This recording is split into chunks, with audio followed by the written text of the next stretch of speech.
നിങ്ങൾ ഒരു Indian citizen ആണോ? നിങ്ങൾ ഒരു എഞ്ചിനീയറിംഗ് ഗ്രാജുവേറ്റ് ആണോ? നിങ്ങളുടെ പ്രായം 18നും 30നും ഇടയ്ക്കാണോ? നിങ്ങൾ ഓസ്ട്രേലിയയിലേക്ക് മൈഗ്രേറ്റ് ചെയ്യാൻ ആഗ്രഹിക്കുന്നവരാണോ? എങ്കിൽ ഈ വീഡിയോ നിങ്ങൾക്കുള്ളതാണ്. Hi friends, welcome to world Malayali vlogger. ഓരോ കാഴ്ചയ്ക്ക് പിന്നിലും ഒരു കഥയുണ്ട്. ആ കഥയിലേക്ക് വേൾഡ് മലയാളി വ്ലോഗറിലേക്ക് എല്ലാവർക്കും സ്വാഗതം. അപ്പോൾ തംബ്നെയിലിൽ കണ്ട പോലെ തന്നെ മേറ്റ്സ് എന്ന് പറയുന്ന പ്രോഗ്രാമിനെ കുറിച്ച് പറയാനാണ് ഞാൻ ഇന്ന് വന്നിരിക്കുന്നത്. ഇപ്പം ഓസ്ട്രേലിയൻ മൈഗ്രേഷൻ ആണല്ലോ ഇപ്പോൾ ഏറ്റവും ട്രെൻഡിങ് ആയിട്ടുള്ള ഒരു കാര്യം. അപ്പോൾ മേറ്റ്സ് എന്ന് പറയുന്ന ഈ പ്രോഗ്രാം നമ്മുടെ യങ് പ്രൊഫഷണൽസിനെ ഭയങ്കരമായിട്ട് സഹായിക്കുന്ന ഒരു പ്രോഗ്രാമാണ്. അപ്പോൾ അതുകൊണ്ട് ഇതിൽ കാണുന്ന യങ് പ്രൊഫഷണൽസ് ഇത് മുഴുവൻ കാണണം കേട്ടോ. എന്താണ് ഈ മേറ്റ്സ് എന്നല്ലേ? നമുക്ക് ഈ മേറ്റ്സിനെ കുറിച്ച് കൂടുതൽ അറിയാൻ വേണ്ടിയിട്ട് ഓസ്ട്രേലിയൻ ഇമിഗ്രേഷൻ ഡിപ്പാർട്ട്മെന്റിന്റെ സൈറ്റായ immi.homeaffairs.com.au പോയി നോക്കേണ്ടത്.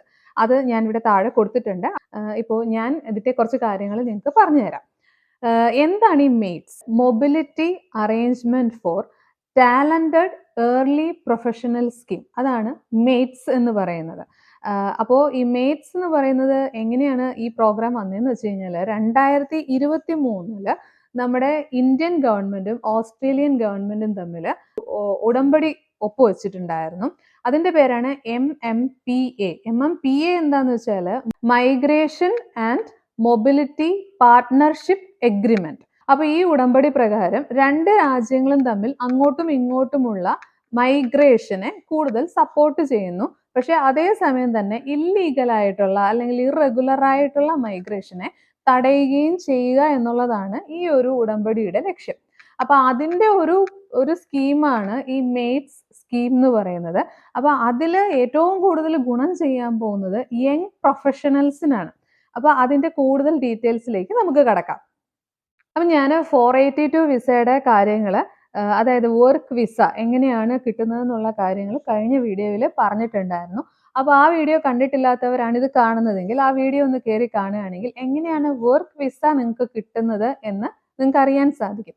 അപ്പൊ ഇപ്പൊ ഈ പ്രോഗ്രാം എന്ന് പറയുന്നത്, അതായത് മേറ്റ്സ് പ്രോഗ്രാം എന്ന് പറയുന്നത് ഇന്ത്യൻ യൂണിവേഴ്സിറ്റികളിൽ നിന്നും, ഇന്ത്യൻസിന് മാത്രമാണ് ഇത്, ഇന്ത്യൻ യൂണിവേഴ്സിറ്റികളിൽ നിന്നും ജസ്റ്റ് പാസ് ഔട്ട് ആയിട്ടുള്ള സ്റ്റുഡൻസിനും, അതായത് ഗ്രാജുവേഷൻ ജസ്റ്റ് കഴിഞ്ഞവർക്കും അല്ലെങ്കിൽ പോസ്റ്റ് ഗ്രാജുവേഷൻ ജസ്റ്റ് കഴിഞ്ഞവർക്ക്, ഇനി PhD ആണെങ്കിലും കഴിഞ്ഞവർക്ക് വിത്തിൻ 2 ഇയേഴ്സ് അവർ പാസ്ഡ് ഔട്ട് ആയതിനു ശേഷം വിത്തിൻ 2 ഇയേഴ്സ് അവർക്ക് ഈ പ്രോഗ്രാമിലേക്ക് അപ്ലൈ ചെയ്യാൻ സാധിക്കും. അപ്പോൾ ഇതുമൂലം അധികം എക്സ്പീരിയൻസ് ഇല്ലാത്ത യങ് പ്രൊഫഷണൽസിനും കൂടെ ഇന്റർനാഷണൽ ആയിട്ടുള്ള ജോലി ചെയ്യാൻ വേണ്ടിയിട്ടുള്ള ഒരു അവസരം ഒരുക്കാൻ വേണ്ടിയിട്ടാണ് ഈ ഒരു മേറ്റ്സ് പ്രോഗ്രാം ഓസ്ട്രേലിയൻ ഗവൺമെന്റും ഇന്ത്യൻ ഗവൺമെന്റും ചേർന്ന് ഒരുക്കിയിരിക്കുന്നത്. അത് ശരിക്കും വളരെ യൂസ്ഫുൾ ആയിട്ടുള്ള ഒരു കാര്യമാണ്.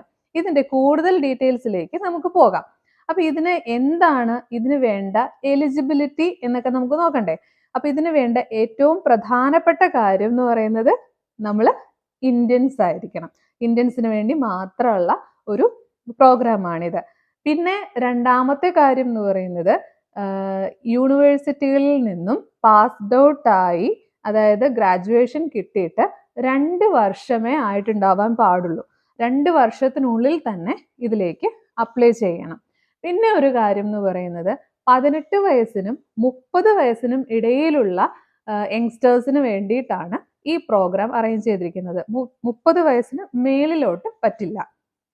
പിന്നെ മൂന്നാമത്തെ കാര്യം എന്ന് പറയുന്നത് മേറ്റ്സ് പ്രോഗ്രാമിൽ നേരത്തെ അപ്ലൈ ചെയ്തിട്ടുള്ളവരാകരുത്. അപ്പൊ ഇപ്പോൾ അത് പ്രശ്നമല്ല, കാരണം ഇത് പുതുതായിട്ട് സ്റ്റാർട്ട് ചെയ്യുന്നതല്ലേ ഉള്ളൂ. അപ്പൊ നിങ്ങൾ ആരും ഇപ്പോൾ മേറ്റ്സ് പ്രോഗ്രാമിൽ അപ്ലൈ ചെയ്തിട്ടില്ല. പക്ഷെ ഇനി വരുന്ന വർഷങ്ങളിൽ ഉള്ള കാര്യമാണ് ആ പറയുന്നത്. മേറ്റ്സ് പ്രോഗ്രാമിൽ ഒരു വട്ടം അപ്ലൈ ചെയ്തതിന് ശേഷം പിന്നീട് അപ്ലൈ ചെയ്യാൻ സാധിക്കുകയില്ല.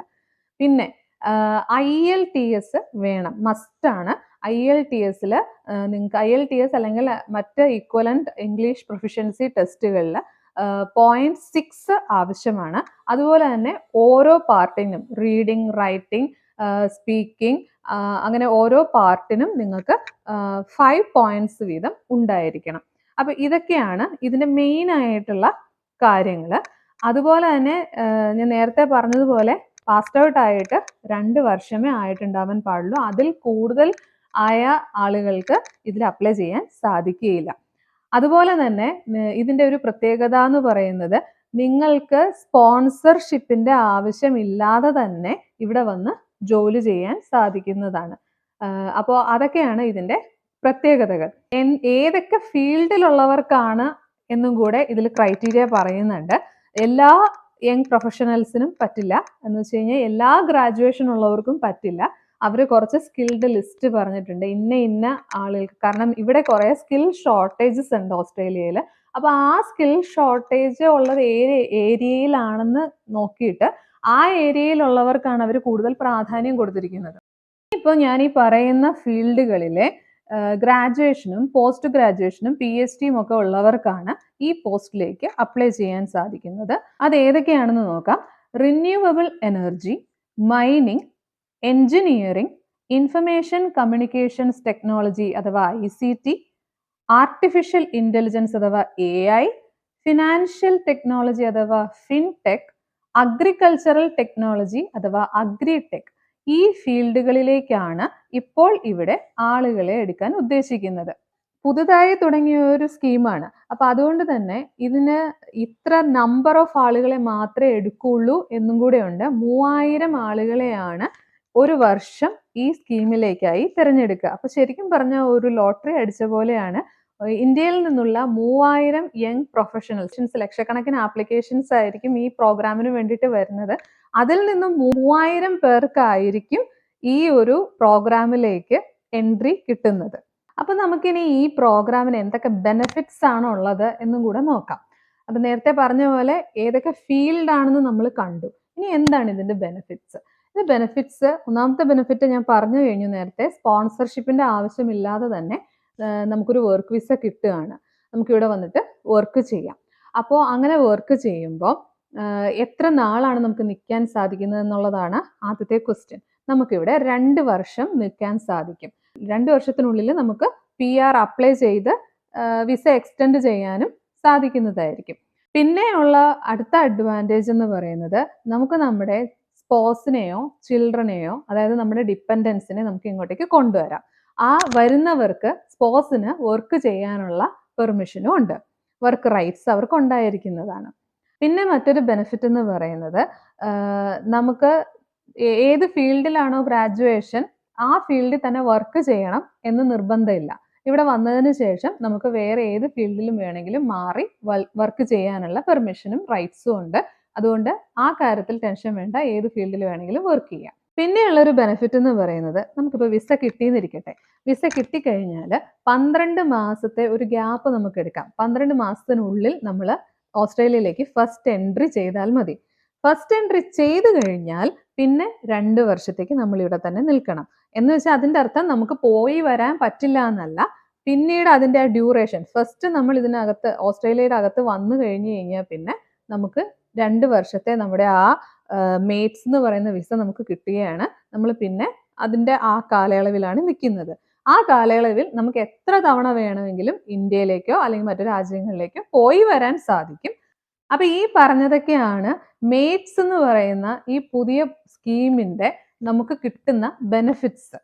അപ്പൊ ഇതൊരു പുതിയ സ്കീമാണെന്ന് ഞാൻ പറഞ്ഞല്ലോ. ഇതൊരു ബൈലാറ്ററൽ ഇനിഷ്യേറ്റീവ് ആണ് ബിറ്റ്വീൻ ഇന്ത്യ ആൻഡ് ഓസ്ട്രേലിയ. അപ്പൊ ഇത് പുതിയൊരു സ്കീമാണ്. ഇത് ശരിക്കും സ്റ്റാർട്ട് ചെയ്തിട്ടില്ല.